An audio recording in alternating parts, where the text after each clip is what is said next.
Brosur halaman 4 masuk ke halaman 5. Pada pidato Abu Bakar As-Siddiq untuk memotivasi pasukan muslimin.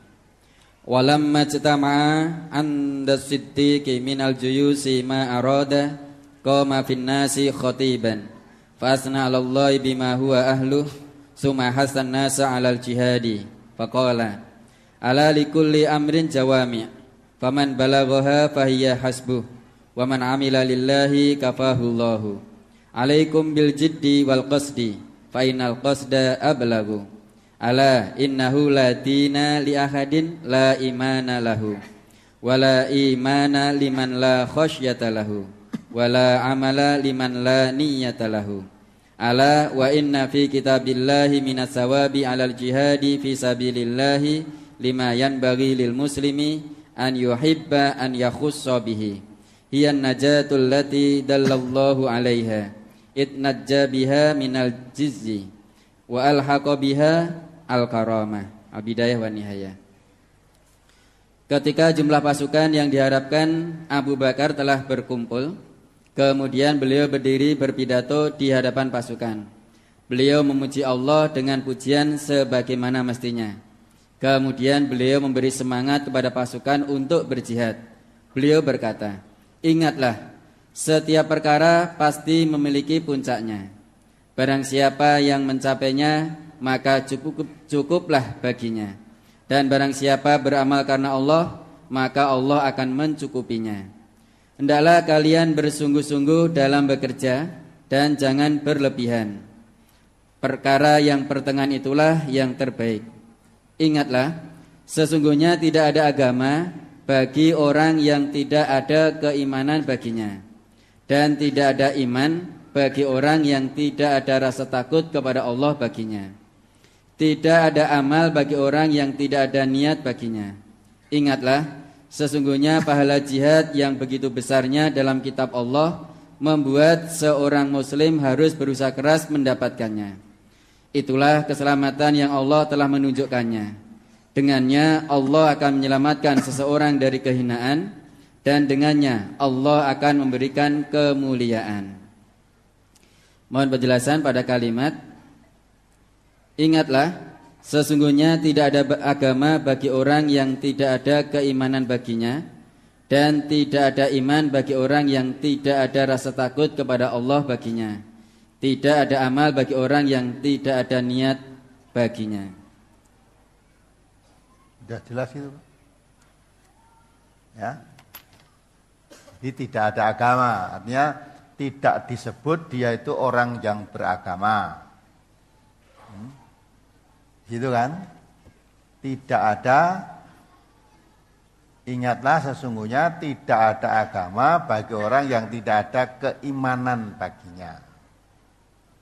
Walaupun dia mengerjakan sholat mungkin, walaupun dia mungkin berpuasa, tidak didasari iman, bukan orang beragama.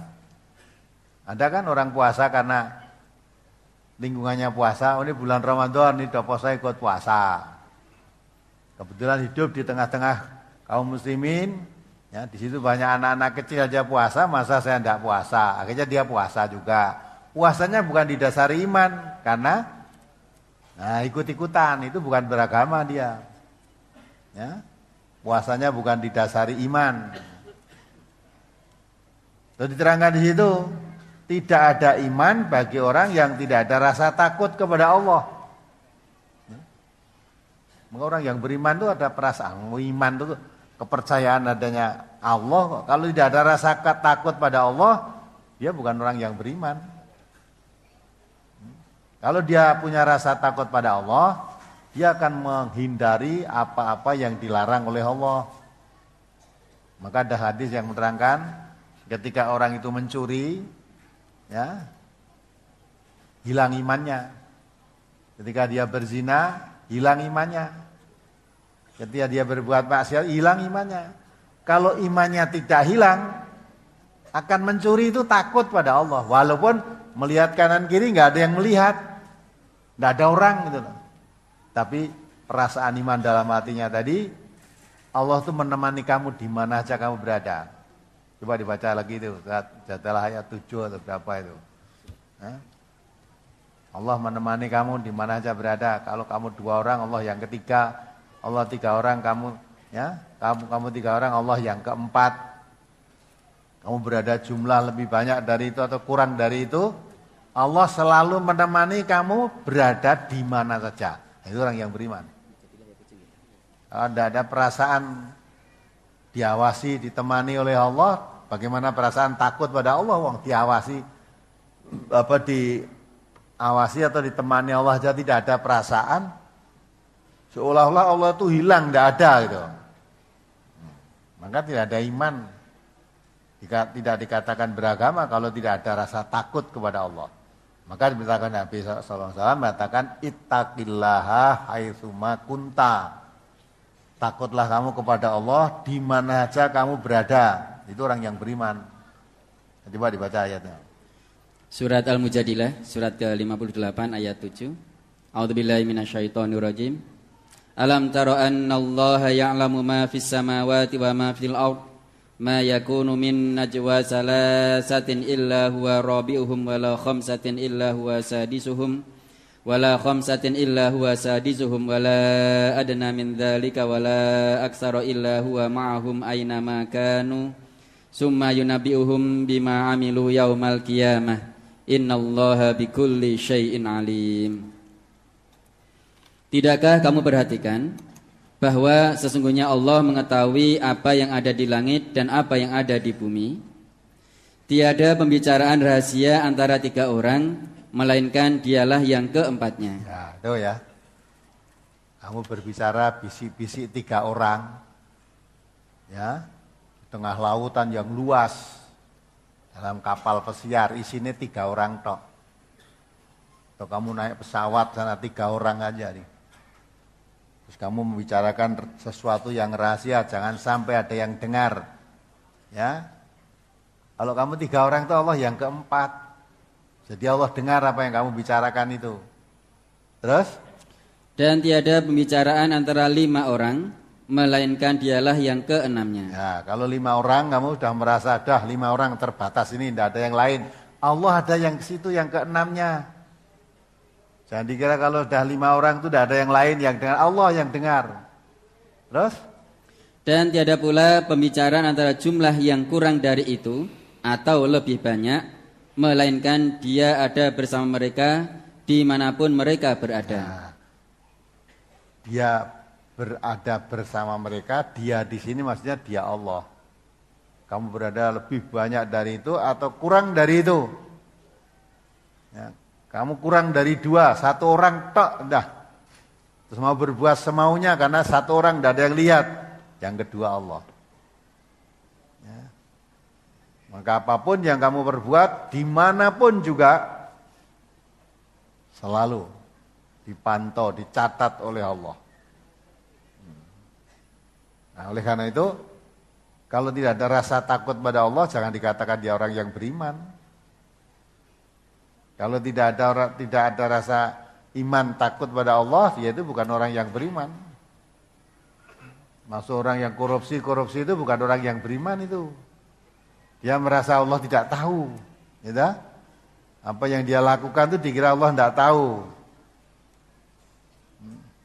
Terus nanti biar tidak konangan, ya, korupsi uang yang banyak tadi itu dicuci, pencucian uang. Wah, nanti kalau uang dicuci kan tidak tahu. Pencucian uang itu gimana tak? Orang kok terus dikumbah, disabun, resik itu bukan. Ya. Untuk membuang tilas itu misalnya uangnya belikan rumah, belikan apa, atau disetatkan siapa, diberikan siapa, biar tidak kelihatan saya itu orang kaya, habis ngambil uang 1 triliun umpamanya, kasihkan siapa kaza, bekasnya nggak ada, dah dicuci uangnya kok, bersih. Allah tahu itu, Allah tahu. Jangankan Allah KPK yang ngerti itu kok. KPK aja tahu, udah diburu sampai kemana, udah. Jadi maka itulah kalau kita tidak ada rasa takut kepada Allah, jangan dikatakan dia orang beragama, jangan dikatakan orang yang beriman. Dia tidak beriman karena tidak ada rasa takut pada Allah. Tidak ada amal bagi orang yang tidak ada niat Nabi kita mengatakan innamal amalu biniyat wa innamal likulli imri'in ma nawa. Ya, ini jangan diterapkan kemana-mana. Ya toh? Ini hal-hal yang positif, yang baik. Ada orang hijrah, wanita mau hijrah bersama Nabi. Suaminya tidak ikut. Wanita ini hijrah. Sampaikan pada Nabi, ya Rasulullah, ini wanita mau hijrah, ikut. Ada lagi, laki-laki yang hijrah. Sampaikan pada Nabi. Karena ada wanita yang ikut hijrah. Wanita yang hijrah itu menjadi sir-sirannya, tunangannya. Jadi laki-laki tadi sebetulnya tidak ingin hijrah. Tapi melihat wanita yang disenangi kok ikut hijrah. Nah, akhirnya dia ikut. Nah, ya mungkin dia ngomong dengan teman-temannya, berita itu sampaikan pada Rasulullah. Ya Rasulullah, ini ada orang yang mau ikut hijrah karena tertarik wanita yang dicintainya ikut hijrah. Nabi ngendika itu tadi. Innamal amalu biniyat wa innamal likulli imri'in ma nawa. Faman kana hijratuhu ila Allah wa rasulihi fa hijratuhu ila Allah wa rasulihi. Wa man kana hijratuhu lidunya yusibuha aw imra'atin yankihuha, ya, baginya ya apa yang dihijrahkan itu. Jadi orang tergantung orang itu akan mendapat pahala, mendapat nilai sesuai dengan apa yang diniati. Kalau dia hijrah, ikut hijrah tadi karena mengikuti Allah dan Rasulnya, dia akan mendapat pahala hijrah karena mengikuti Allah dan Rasulnya.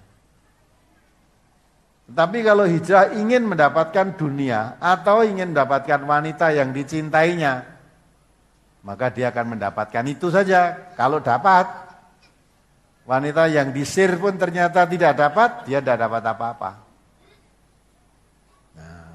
Pahala hijrah tidak, wanita yang dikejar merucut, jadi tidak dapat apa-apa dia. Nah, maka itu semua amal ini akan diberikan oleh Allah pahalanya atau balasannya, sisa siksanya sesuai niatnya. Ini jangan terus diterapkan hal-hal yang lain. Walaupun amalnya jelek padahal kalau diniati apik katanya dapat pahala. Tidak ada niat jelek, amal jelek kok niatnya baik. Ya, saya cuma menghadiri tok acara-acara kemusikan saya hadir, tapi saya tidak ikut baca apa-apa kok. Cuma tengok-tengok di situ aja. Karena menghadiri undangan.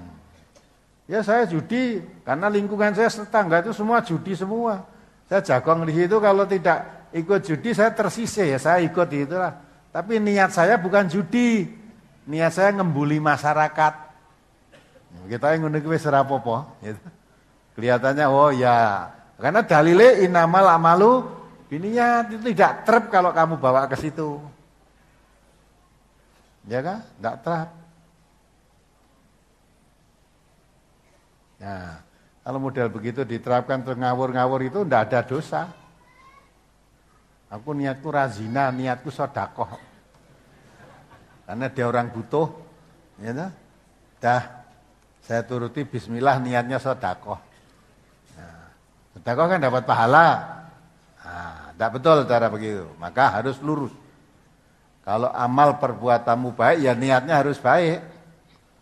Amal jelek kok niatnya baik, nggak akan jadi amal. Tapi amal pun, walaupun amal itu baik, kalau tidak diniati dengan beramal lillahi rabbil alamin, tidak dapat nilai. Maka Allah telah menuntun pada umat manusia itu, inna sholati wa nusuki wa mahyaya wa mamati lillahi rabbil alamin. Ya. Sesungguhnya sholatku, ibadah nusukku, aktivitas hidupku, ya tak? Hidup itu kan beraktivitas. Dan matiku itu hanya mengharap ridha Allah. Itu akan dapat nilai pahala di sisi Allah. Tapi kalau tidak ada niat, ya, berbuat baik bukan karena Allah, ya tidak termasuk amal soleh, tidak akan dapat nilai apa-apa. Jadi dilihat dari situ tadi, iman dan Islam itu nggak bisa dipisahkan. Walaupun kamu Islam, melu poso, melu sholat, kalau tidak didasari iman, tidak beragama. Ada ke orang sholat tuh niatnya orang Arab sholat, niatnya orang sandal. Saya ke masjid Jumatan. Kancane rung rampung iki mulih sik, bae niatnya ke masjid tadi salat, manggone mburi dhewe, pulangnya mau dhisik dhewe arep nyolong sandal. Ada ndak di masjid kehilangan sandal? Nah, itu walaupun tadi ikut salat bukan orang beragama dia. Ya.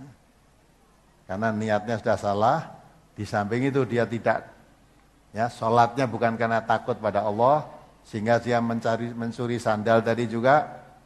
Ya, dia tak ada rasa takut pada Allah. Ada yang ngaji di sini datang, ya akhirnya kok, kayak sepatu hilang, sandal hilang.